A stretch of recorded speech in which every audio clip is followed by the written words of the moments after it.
know. I don't know when I'm coming home. And then I realized I had to book a flight. So I could have been doing this from Atlanta if I would have stayed, but I decided to come home. But thank you so much for having me. And yeah, ever since we met, we've always kind of always connected. You have such an amazing heart and smile. And it's, how could I say no to you? And honestly, I'm honored to be here, see my amazing friend and mentor, John Kitchens, who I just had the pleasure of seeing his beautiful wife, Holly, who was out there. We were out there supporting Tracy at one of her events.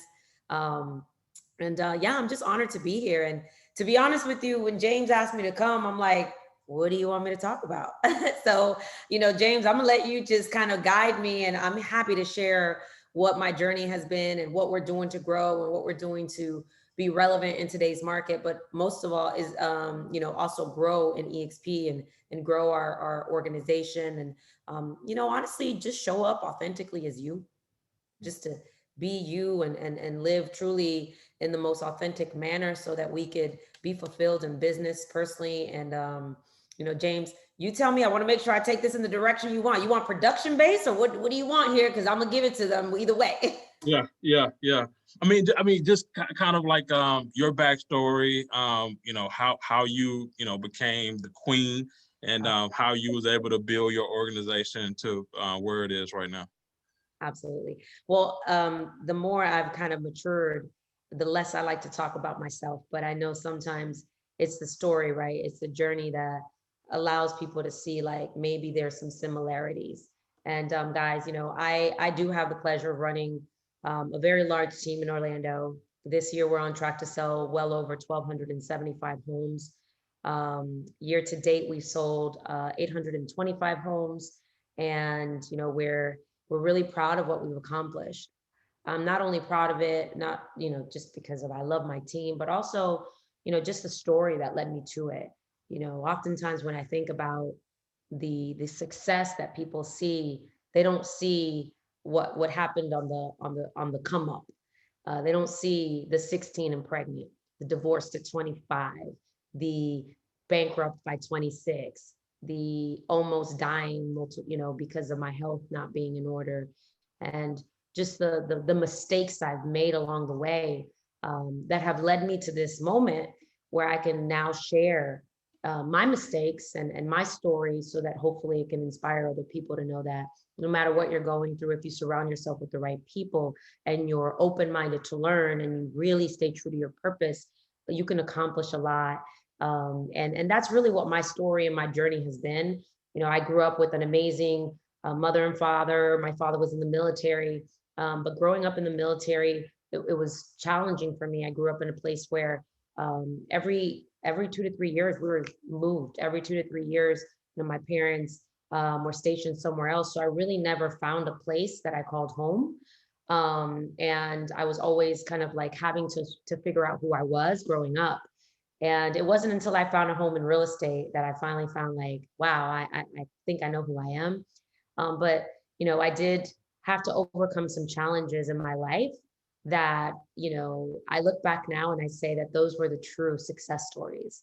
I have 5 beautiful children. I have a beautiful blended family. My husband and I have been married for we're going on 16 years, been together 17 years. And that hasn't been perfect either, because, a blended family, kids, me being in real estate, I took the role of breadwinner, because I was so passionate about what I did for a living.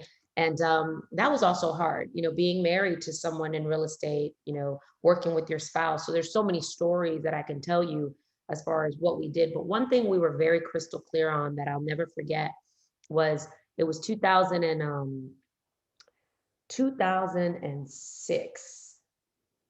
2006. I had a nice little run. If you were in real estate in 2006, you were tripping over commissions. You were like, it's raining commission checks. Like, it was just like, let me just pick it up. And then the world came from under us. It was hard. We came into some money. We had never been prepared to come into that kind of money. And we made a lot of reckless mistakes. We made a lot of mistakes then. And then it was all ripped taken away from us, and you saw the Range Rover being towed. You saw everything being sold. You went from driving the luxury cars to driving a used Mazda Miata, a stick shift one too, and it was red. And I had to drive that up and down I-4, which was to the place that I even had to get a job at Charles Schwab because I, had to fall back on my degree, and I would lie to people and tell them, that I was still doing real estate, but I low key had to get a job to pay for my daughter's surgery that she needed. But then I also had an opportunity to see the amount of wealth that people had and the amount of wealth that people were transferring and the people that didn't take a hit in the downfall. And I always remember saying, I'm gonna get through this, and I'm gonna be one of those people that's gonna be okay. And this is never gonna happen to me because I'm gonna determine my own economy. I'm going to determine my own economy through my actions. I lasted in that job for 6 months because I said, I'd rather live under a cardboard box and do what I absolutely love and make it in real estate, no matter what we're going through in this economy, than take the easy way out or just settle, not easy way out. I think it would more like, think that this is the only exit plan, which is going back to corporate America. So I looked at my family and I said, we're going to make it in real estate no matter what. We're going to make it in real estate, even if we have to eat ramen noodles, even if we have to, eat a lot of rice, but we're going to make it. And that was the moment. That was the defining moment where I said, I quit. I looked at my boss and said, this isn't going to work. I believe this is my purpose, and my purpose is to really, really be a success story in real estate so I can help other people. And that I never looked back. And that is when I made a decision to learn everything about short sales before even short sales were something most agents knew. That's when I made a decision to scramble up and find $5,000 to go to Dallas, Texas, and go to 5-star and knock on every asset manager's door and shake their hands and tell them they needed to know who I was and I needed to be the person that they trusted in Orlando, Florida, because the two nearly dead agents that they were using who had been in the business for 30 years were not going to outwork me, and that they needed me as an agent. And, I was that confident, and because I knew I needed to do what I had to do. And I tell that story because I feel like it's followed me throughout my career. And I remember putting on my armoire a picture of those two agents that had the only business in town, which was REOs back in 2007, 8, and 9. They were the only agents in town, and people were like, sorry, you can't get into the REO business. I was in my 20s. They were like, sorry, you can't get in the REO business. Or early 30s. And, I just refused to hear no. I refused to let people get into my mind and tell me that I couldn't because of the promise that I made to my family. And that $5,000 that I took, I remember my husband said, this is all we have. And I said, I'm going to make sure that we come back with an opportunity. And I did. I got one opportunity a little bit prior to that, but I was going all in on meeting people, meeting the right people, being around the right people that can introduce me to more people.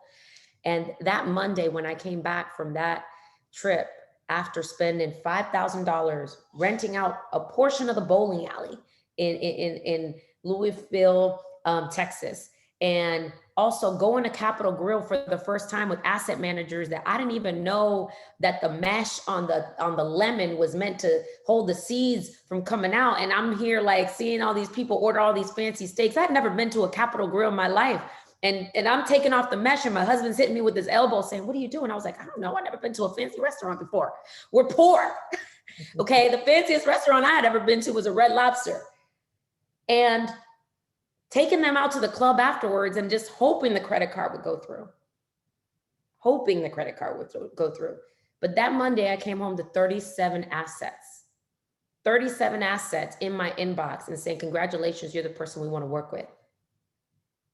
The only problem is that they were all over the state of Florida in places that I had no idea existed. And then I had to become a member of every single MLS. But guess what? I figured it out. And that is where I had to learn how to build a team overnight. That is where I had to learn how to build a team in every single city in Florida, because I was so determined to grow in this business and to make it happen because of the commitment that I had made.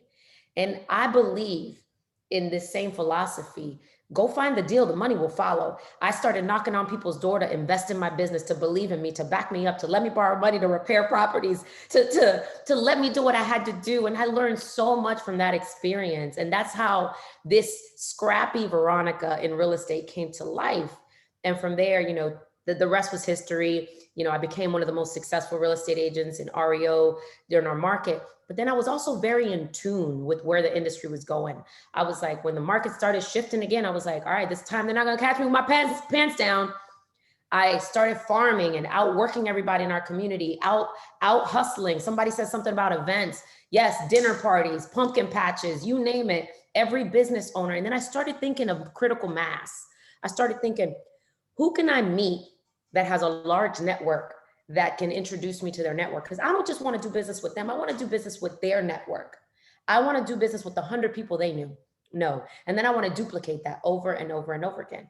And then I looked around in my market and I said, who's dominating? And how can I outwork them? How can I outwork them? How can I befriend them? How can I take them to lunch, pick their brain, ask questions? And the thing is, I have this really good poker face that I look like I'm not really the wittiest person in the room. So then I'll take them and I'll just pick their brain, and then we execute. And that's the thing, is so many people go to things and they ask people questions and they're willing to pick their brain, but then they won't execute. So that's the difference with me, that I've actually had people kind of pat me on the back and think it's cute and be like, yeah, I'll tell you everything, because that philosophy of tell them everything, only 20% of the people are going to execute. Well, I'm that 20%. And then I add another, maybe put me in the 1%er club, because not only am I going to execute, I'm also going to, see a bigger vision beyond what maybe you saw with all the information that you taught me. So, and I'm going to invite you for the ride and I'm going to thank you, but I'm not afraid to take bigger risks. And that's how I built my business. And next thing you know, we started farming, we started dominating. And today we rank the number 2 team, or I would say agent, in our entire board of realtors out of 23,000 agents. We are number 2. We're right behind number 1, and that's okay. I like to have that competitive spirit. I love to know that I've got to continue to push myself to excellence. But it took a lot. It took a lot of risk, and I've always done things against the status quo. Anybody who maybe looks me up, they'll see that I've done a lot of stuff with Zillow. Love them or hate them, I've always learned to say, okay, what's happening? Where is the puck moving? Where is it going? And how can I either play in the sandbox or learn to differentiate myself? And that's what I've done in my business. So in 2013, this beautiful girl at a conference at Remax approached me. I was passing by the Zillow booth and I said, nah, you guys suck. I hired you guys once and you guys wanted like $300 a month. I was like, what are you talking about? I'm never going to pay for leads.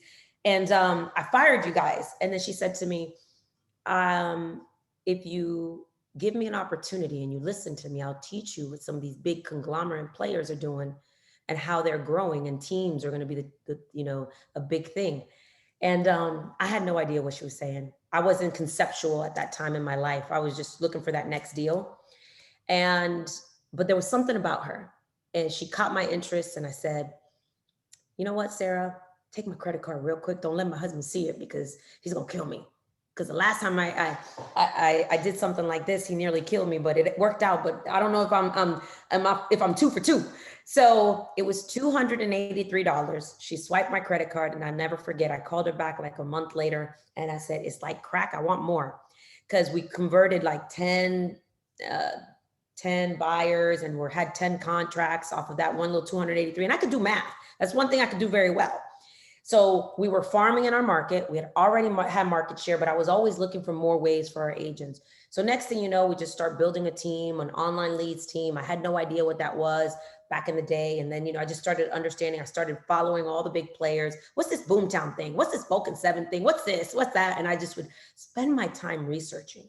And it's funny that John's here because I used to also stalk Michael Reese, Jay Kinder, and I couldn't get into their NAEA group because some guy in my market named Carlos German had it and they were exclusive. I honestly thought they were just a bunch of, good old boys that didn't want girls in the club, but I didn't realize that they had exclusivity. And I was a producer and I had a little bit of ego, and maybe, let me correct, I had a lot of ego. And I was like, well, I want in. Why can't they let me in? I've got a check I can write. By then I had a little bit of money. So, and I realized that it was, there was more to it, but I would stalk these people in admiration from afar. And I would just learn as much as I could, whether it was YouTube, Googling them, you name it. I tried my best to follow what they were doing. And fast forward 2015, we're cranking it. Our team grew. We went, I think we broke our first 200 transactions, 300 transactions, just kept on. But I hit a ceiling in my business right around that 350, 400 mark. And we have been hovering over that for about 2 years. And that was around 2017. I also, at that time, I started getting really distracted in my business. I started getting really distracted with my success, forgetting where I kind of like had came from and what I had went through, and got caught up a lot in the awards and the this and that. And that year, Zillow had given me the opportunity to launch this initiative called Instant Offers. And I look back on that now and I wonder, why did they pick me to be the agent, to launch and be the face of what Instant Offers could be? And now I think back and I understand it's because I'm scrappy. I'm the person who is always the ultimate optimist as well. I was like, is this going to get us more sellers? Great. Let's go. Let me look at it. So I started looking at this, and then what happened was I got noticed. I got noticed by Gary Keller. I got noticed by Inman. I got noticed by Brad Inman, and I let a lot of that shit get to my head. And then I realized I was losing my identity as to why I was doing this. And I had a real defining moment in 2008, 17, 18, when my team started to implode. Because I was lacking the vision as to where I was taking them. So I had to get really, really clear as to why I was doing the things that I was doing, being clear as a leader, being honest as a leader, and being honest with myself. So in 2018, I think I hired John Cheplack as my coach. I was lost. I was dark. I was miserable. I wasn't happy with my business because the people that I grew with were no longer growing with me, but I was stuck as a leader. I didn't know where I was taking them because I didn't know where I was going myself. And it wasn't until I surrounded myself by the right people. 2018, getting into coaching. 6 months went by and coaching felt more like therapy because I had to get through all the messiness in my own personal life. And I think finally John Cheplack said to me, all right, let's get to work. We're done talking about how great you are. Let's talk about all the areas we need to fix. Let's take a look in the mirror. And that's when the real work started. And that's when I had the opportunity to meet Michael Reese, Jay Kinder, Carlos in 2019. And in 2018. And I started really exploring what EXP had to offer. And I knew I was looking for something. So I had reached a level of success. I kind of was stuck. I kind of was plateauing. I knew I needed to be surrounded by amazing people that were going to stretch me, challenge me, and improve me, help me get better. And that's when real success started showing up in my life, where by direct, I would say, correlation to the improvement that I was doing in my personal development, my business went from 400 to 500 to 600 to 700 to 800. And I believe proximity is power. I heard James talking about who's going to Dallas. I can't wait to see you guys there. And I can't wait for you guys to be around all the people who have changed my life. And Tony Robbins obviously is a huge impact to many of the leaders who, are day in and day out growing this organization. But, there was a defining moment in 2019 when I took 2018, when I took the leap of faith on vacation. And I looked at my husband and I said, babe, I know we're on vacation and I know we said we weren't going to talk about work, but I can't stop thinking about this mastermind that we were invited to in Key West. I think we should go. I think this is what we're looking for. And there's something about these people. They're the real deal. We got to go. And mind you, that same week we were going on vacation. The next week was our daughter's wedding. The following week was Zillow Mastermind. And then it was Key West. So 4 weeks of being away from my business. And I said, you know what?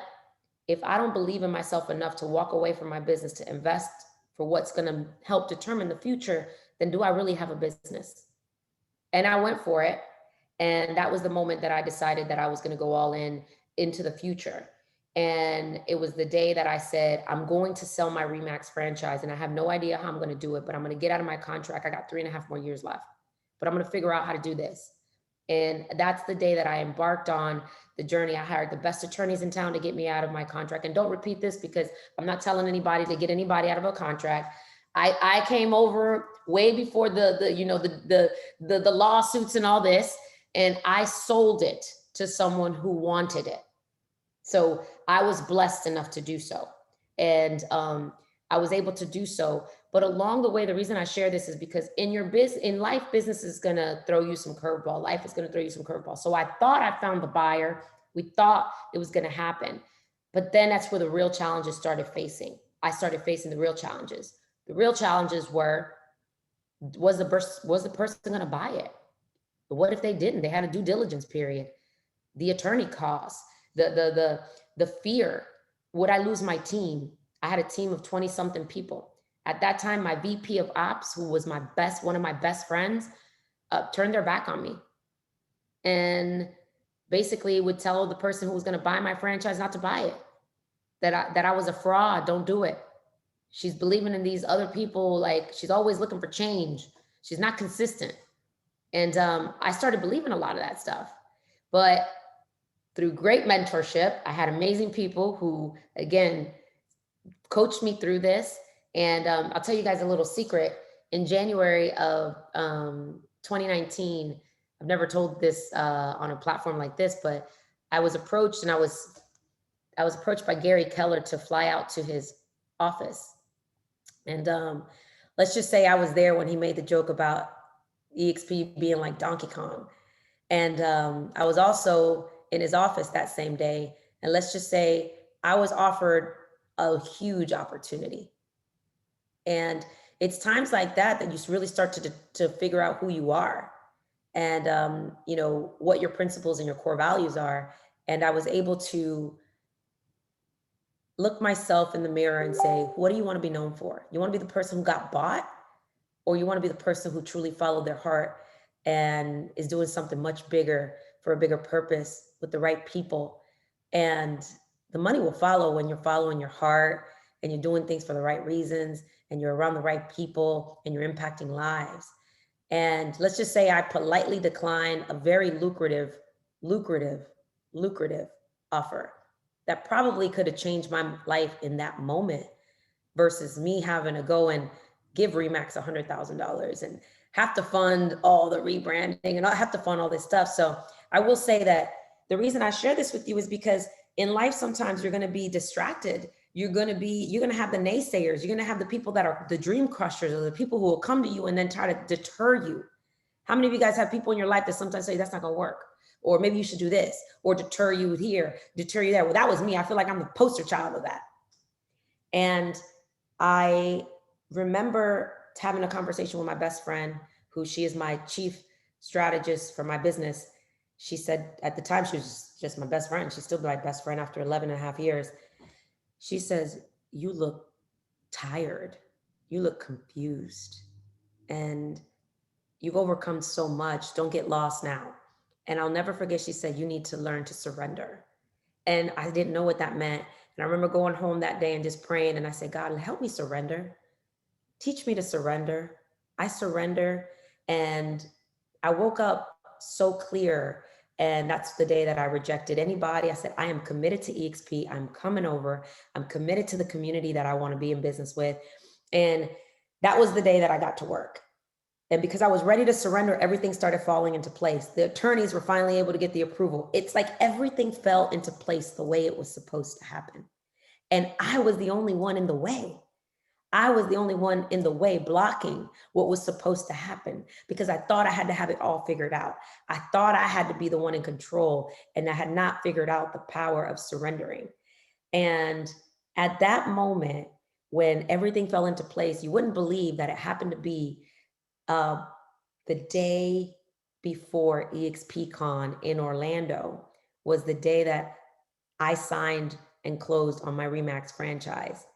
And I was able to be on stage without even knowing.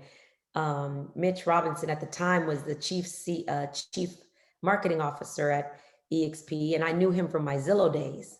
And he sends me a text message. And Inman had done an article, an embargo that Friday, and they were hoping it didn't get leaked. Remax team of 17 moves over to EXP.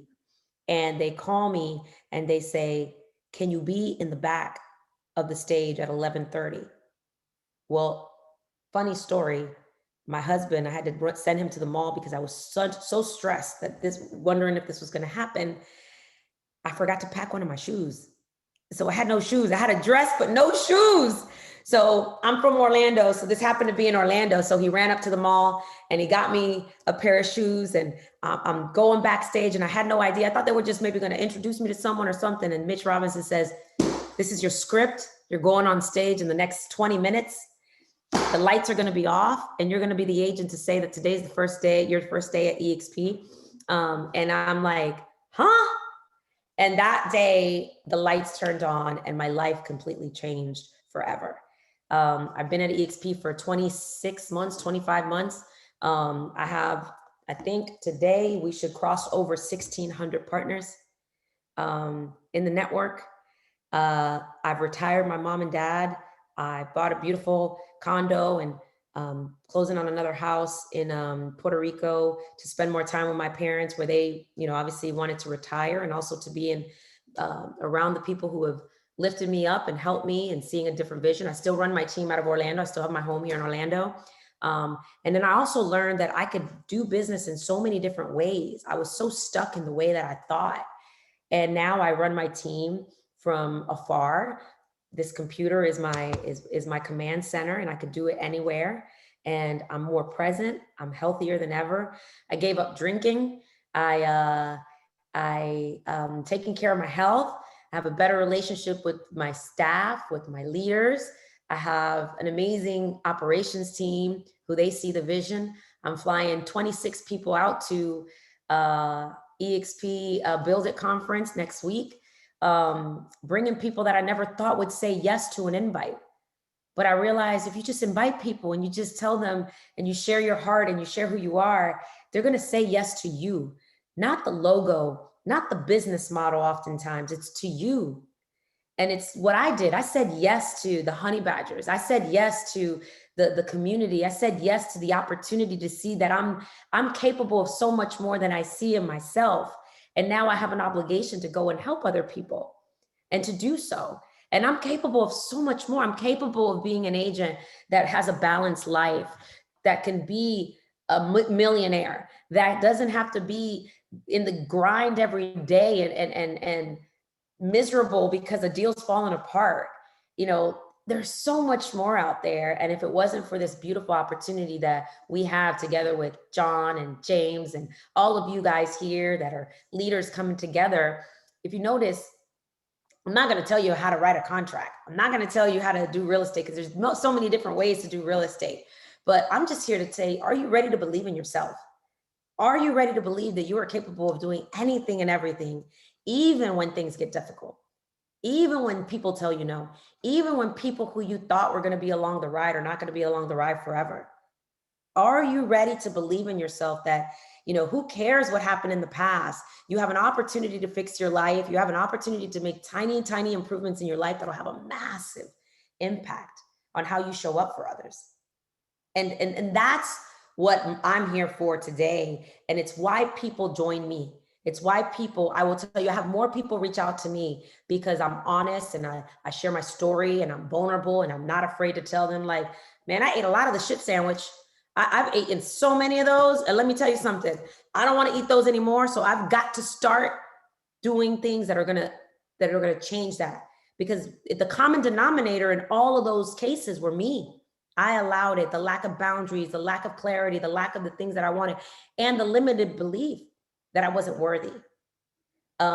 Today, I will say this, I have 2 coaches, 3 coaches. I don't know. I got Gerbic as one coach. I consider my boys here from Honey Badgers as coaches, John Cheplack. I see a therapist, but I'm always improving.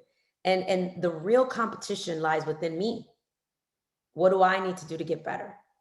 So I would probably challenge all of you guys to say, what are some of the habits you could do today to improve your business, to improve your life, that and sometimes it's, or what are some of those beliefs, right? To pick up that phone that feels like a brick, that you're so afraid to call that person who you know needs this, who you know you want to be a part of this, or who you know inspires you, and who you know will be a part of this. It's funny, I got this on my screen. This is my phone app. This is my phone screen. They're all coming. It's just a matter of with who. Is it you? Right? And I believe they're all coming because they're going to eventually realize that this is the place that we're more than just a real estate company. We're a community of amazing people who are determined to win. I mean, to see other people win. And we are incentivized to help other people win in life, not just in business.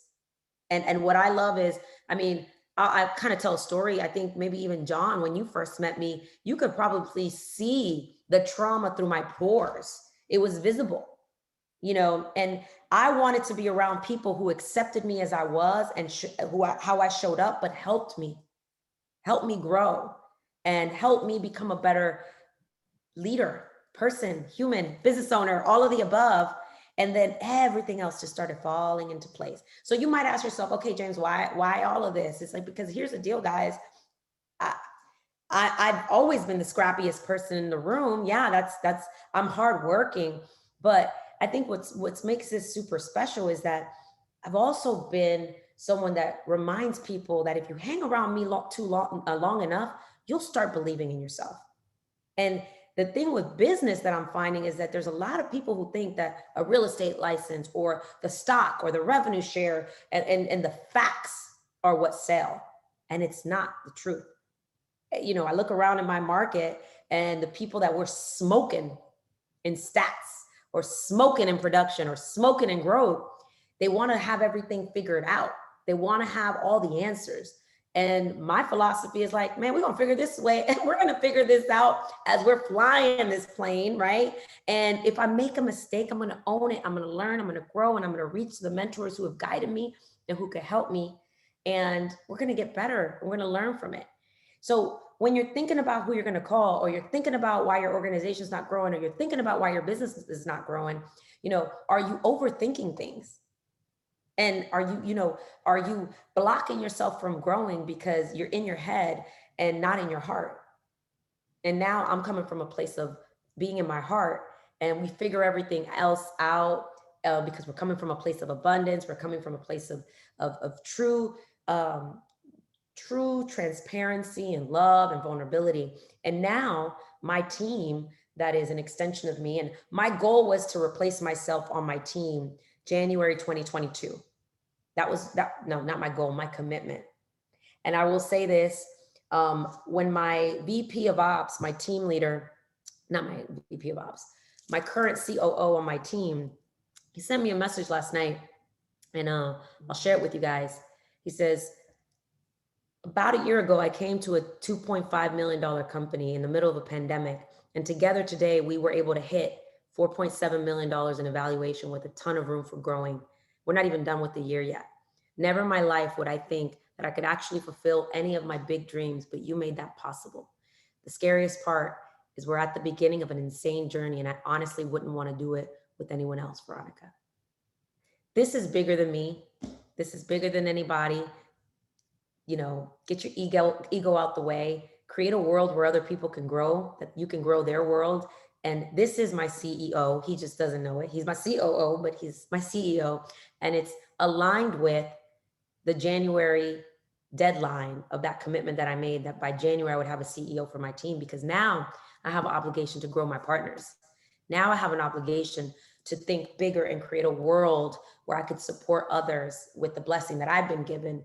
And, I'm really grateful that I learned that my role as a leader is to expand other people's worlds and to grow them and to help them believe in themselves and grow and create a pathway of growth, that their world can grow so massive, not just in business, but as better people, better leaders. So I take my team, I invest in them. That's why 26 of them are going with me next week.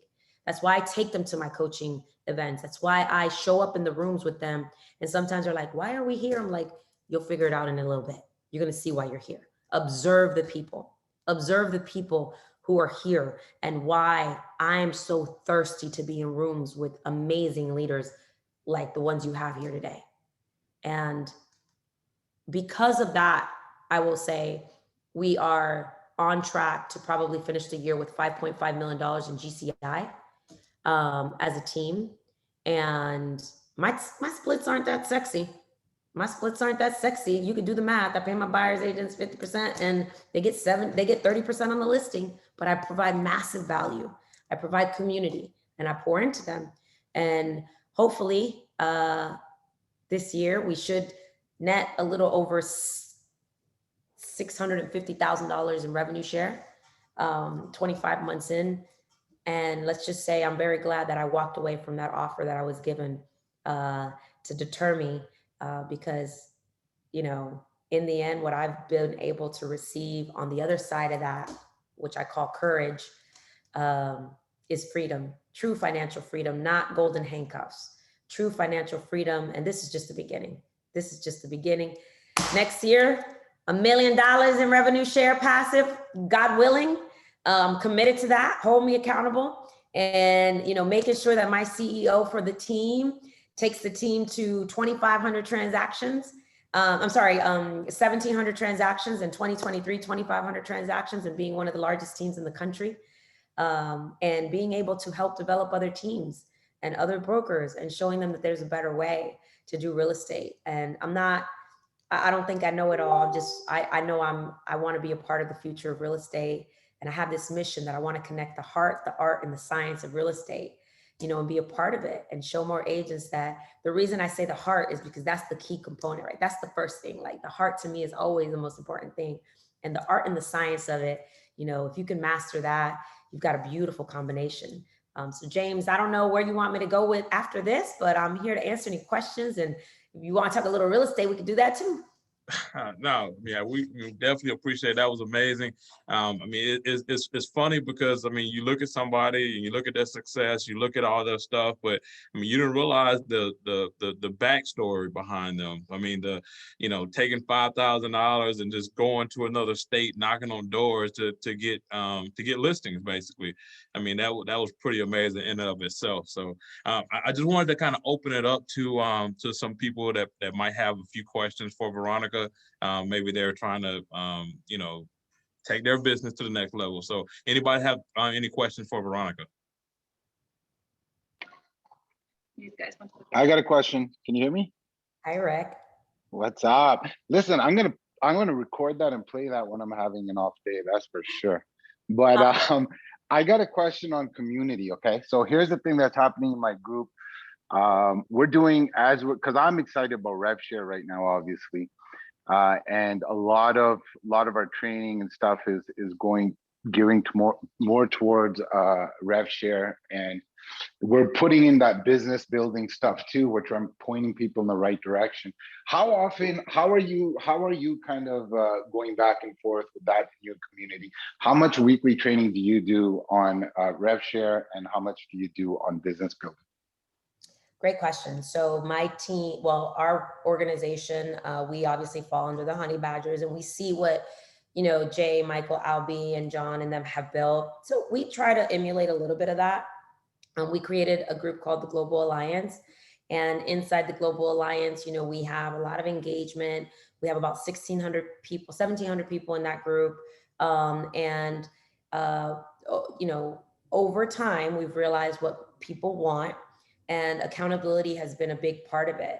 So we have a Monday morning accountability call at 9 a.m. That's ran by my mission coordinator. I hired a girl, and her title is mission coordinator, because your mission is is what we want to help you accomplish. So she arranges that. We have about 40 to 60 people show up to that call every Monday, and it's growing every single week. Sometimes you have people not being able to show up, but other people show up, and we hold them accountable to what's important to them. It's starting their YouTube, their, how many appointments they're going to set. Let's say they're going to invite people to the Dallas event. We'll basically hold each other accountable on events, what we're doing to progress our business, right? And it's self-managed. So we have leaders in there showing up as leaders. So we do that every Monday, and at 3:30 on Mondays as well, we have a different guest speaker from within the organization that is doing great things. And they do a Momentum Monday. It's a 30-minute rapid speed content, and it's got to be something that someone can implement in their business today. It's got to be something that they can put into action. So we have people sharing what their lead sources are, what are the best lead sources, what are, what's working in their business, marketing strategies, mailer campaigns, you name it. That one is solely production based. So the morning call is accountability on growing your network, growing your organization, and maybe something that you needed to implement. And the 3:30 call is all about production based only. So there's no pitching, there's no recruiting, there's no talking about recruiting on that one, because I'm a big believer that production is attraction. I know there's some people who believe differently, and that's okay. I honor everybody's opinion, but production has been an attractor for me. So we asked our agents to, highlight who's producing, who's not producing, who's producing and who we can help increase their production. So we do that. We have an annual Christmas party. I have the blessing of being the person who gets to host those. I've hosted 2 so far, and they've been epic. And we actually hosted one during the pandemic. That was kind of challenging, but we did it outside, and there was only one person who I think got COVID, but it was a risk. But we understand the importance of community, and we do a lot of events too. Like, for example, Vincent Koo, we'll fly up to Vincent Koo's event. We'll fly up to Jay Combs' event. We'll do things to support our agents. And when an agent is having an event, we promote it within, and a lot of the agents will come to those events as well, because they get massive value out of it. So that community, Rick, is truly about what resonates with you guys.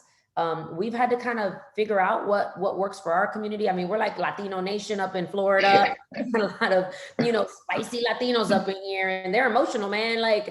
So you got to figure out what works for them. And they love, family, attention, community. Not everybody's Latino, but, we've got to understand the dynamic of it. It's a lot of energy, but it's fun to watch.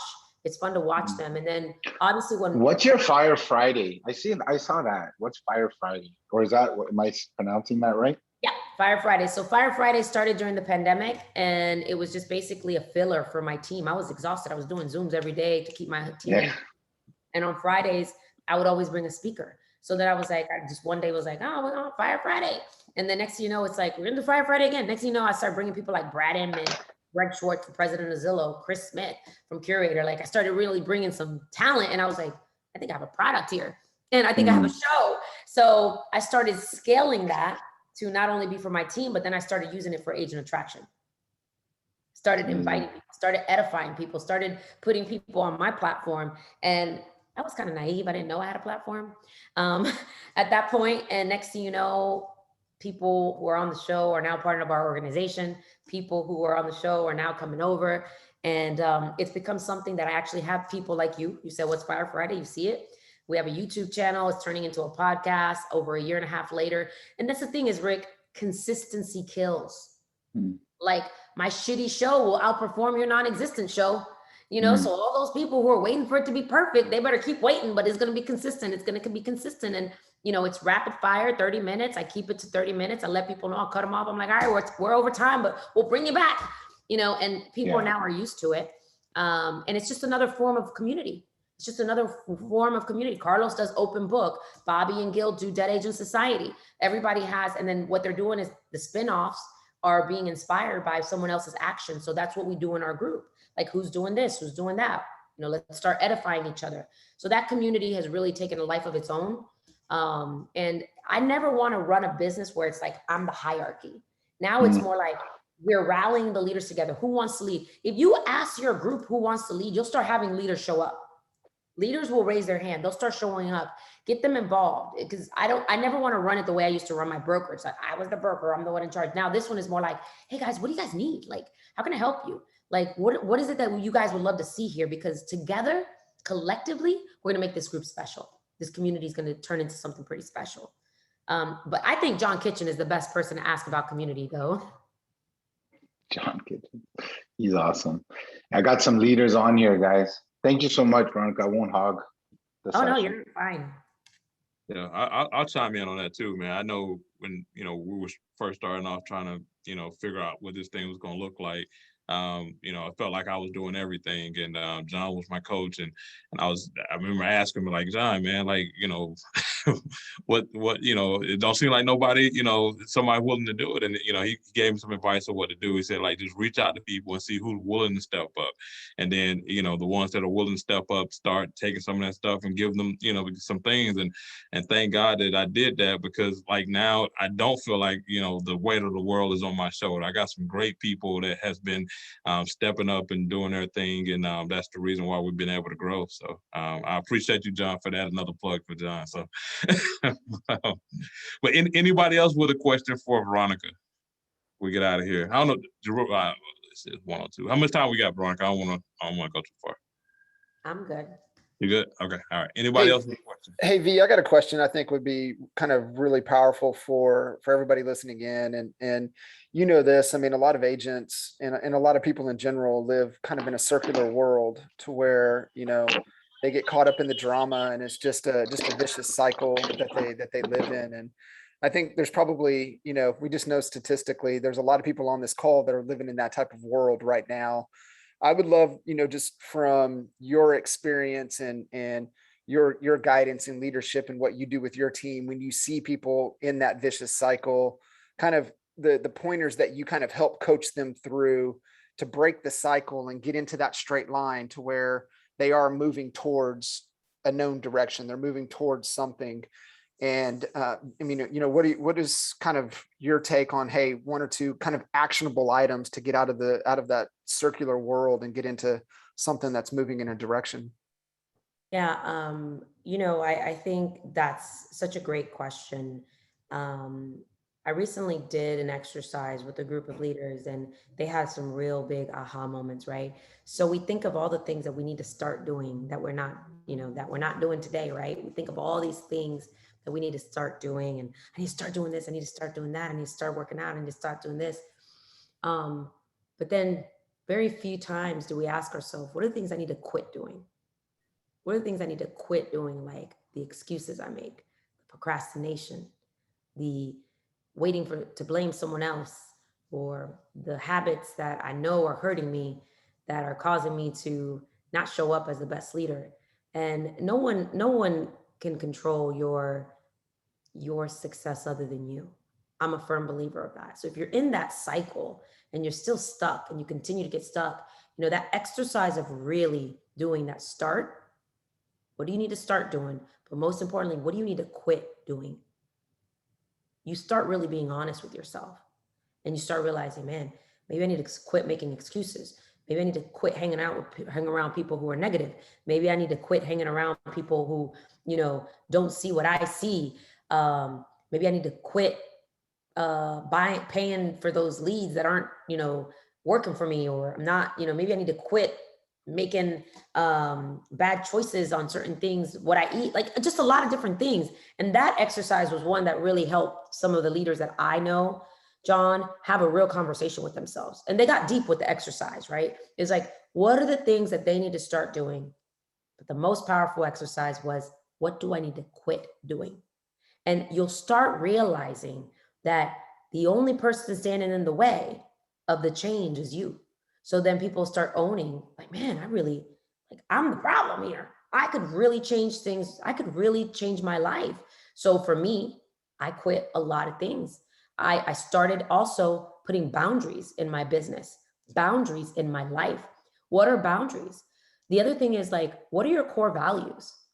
What are your core values as a leader? And you are a leader. You're the leader of your life. What are your core values? The other day, I'm going to be honest with you guys, I wanted to make every fucking excuse in the book to not go to Atlanta and speak.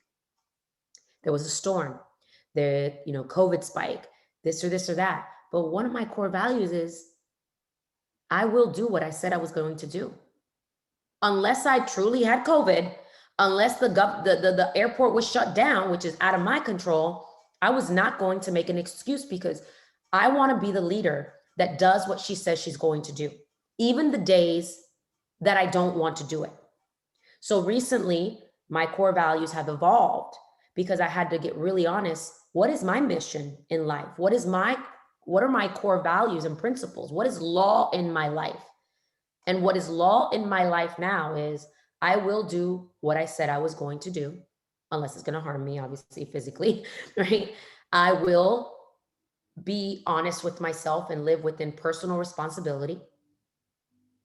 I will be accountable to the things that I say I'm going to do. You can call me out on my shit.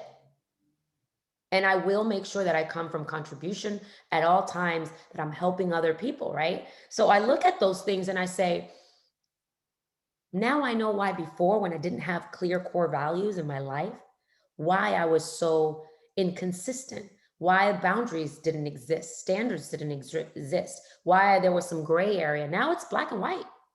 I can run my business now and be like, this is the new policy. This is what it is. This is what we committed to. Are you in or are you out? But that person's going to leave. Are they in or are they out? This is the principle. This is what we're living by. And I think you could do that in your personal life, and you'll start seeing things on the other side start to evolve and take shape. But it really starts with us. If you as a person and a business owner and as a leader do not have core values in your personal and business life, you could start with that exercise. And that is profound. And they will evolve over time. But if you really get honest with yourself and start that exercise, that will move your business forward, because then you can operate within those principles. Then you can operate within those standards and say, this is against my core values. This isn't aligned with where I'm going. This is outside of the boundaries that I can tolerate, because I made a promise. I made a commitment to myself. And that has been a game changer for me, John. And it has been a game changer for my team as well, because anyone who now is in my world that we operate on the team or within the organization that, I talk to all the time, they can respect that, because I'm living by those principles, and it's showing up on my business. It's showing up in everything that I'm doing. So if you have a core value that says you're going to do what you say you're going to do, you don't make excuses, then that day that you want to not show up or not call or not carve out the 2 hours for Freedom Friday that you said you were going to do to prospect, you won't let the excuses and the lack of motivation take over, because your core values will hold you accountable.